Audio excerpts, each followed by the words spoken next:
You may have heard that Vermont is part of New England, but this is false, and I'll tell you why. New England represents the colonies which were formed by the Crown of England in the New World.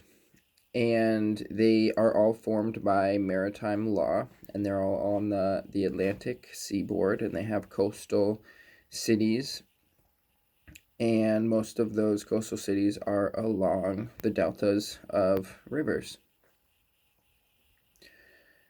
Vermont, on the other hand, is landlocked. It has its access point was for Lake Champlain. The main waterway for Vermont is the St. Lawrence River.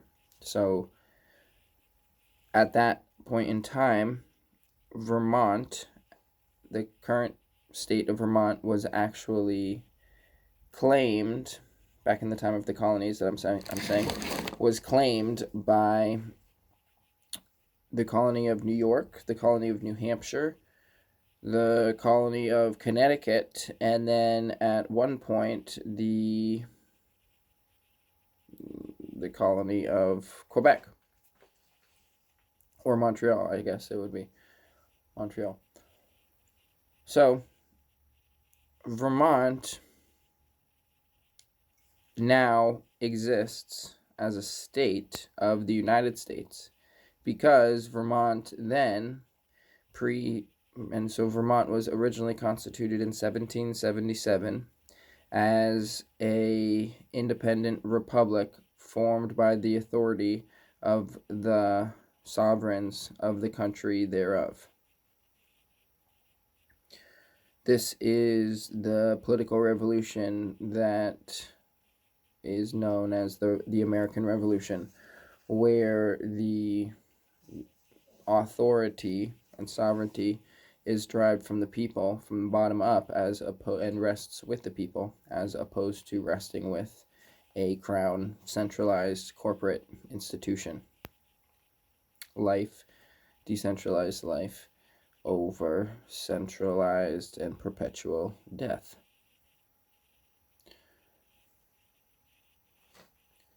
The 13 colonies which formed their own constitution in 1777 formed their constitution after Vermont formed its constitution, and it wasn't even a constitution. It was originally the United States one was the Articles of Confederation. So that went for many years before it failed, and they had to reconstitute that union.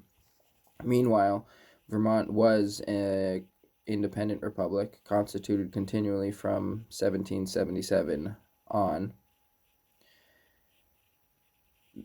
Those are the main reasons why Vermont is not part of New England. The authority from where it originated, from legally, when the colonies rebelled against the crown and declared their own independence, they reconstituted their colony as a state, but the authority of the colony still rests with the crown. So they still acknowledge the authority of the crown over the colony, and then they simply subvert that authority and claim their own authority thereafter. That's what all of the colonies of the crown did. Vermont didn't do that. Vermont wasn't a recognized colony of the crown. Vermont was an independent republic formed in 1777.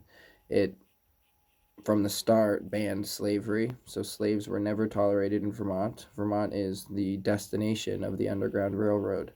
When the slaves were fleeing, not just Vermont, but Vermont was one of the primary destinations, and there's significant historical sites around here which would show where the black settlers would be would relocate and find land to farm and be free.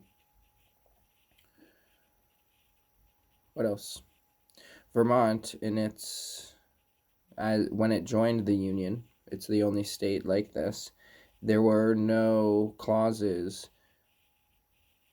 attached to it. It's just said this independent state of Vermont has now joined the Union. So whereas every other state that has joined the Union has various clauses attached to it, the only other state that was its own independent sovereign state before joining, other than Vermont, is Texas. And Texas has all sorts of clauses regarding its union with the state. But Vermont is not only free to leave at its own choosing, also all of the freedoms which are recognized by the Constitution of Vermont are also freedoms which are enjoyed today, as the state of Vermont is in union with the United States.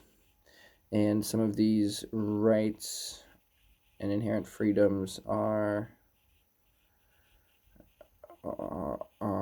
unique, one could say, to the Vermont Constitution relative to other constitutions, primarily the inherent right of every person to form their own state of vacant country, or of country which they may purchase or acquire. This is the inherent right which Vermont is formed upon, why it exists today as a state, and not just as New York and New Hampshire. New Hampshire is not just twice as big. And it's why Allodium, which is the state in which I live and have created in cooperation with other sovereigns out of vacant country of Vermont, and in line with the Constitution, formed a free and sovereign state of Allodium, enclaved in the state of Vermont, and upon in line with the law of Vermont. So there's a bit of background why Vermont is not part of New England, and also why Allodium is... Well, here's another tangent I'll get into. Why not? Because, I mean, why not? So the tangent is Allodium part of Vermont? So first of all, we have to consider Vermont as both a state and a country. So by the law recognized by the Crown, essentially only all of the land which sheds water to Lake Champlain is essentially the country of Vermont.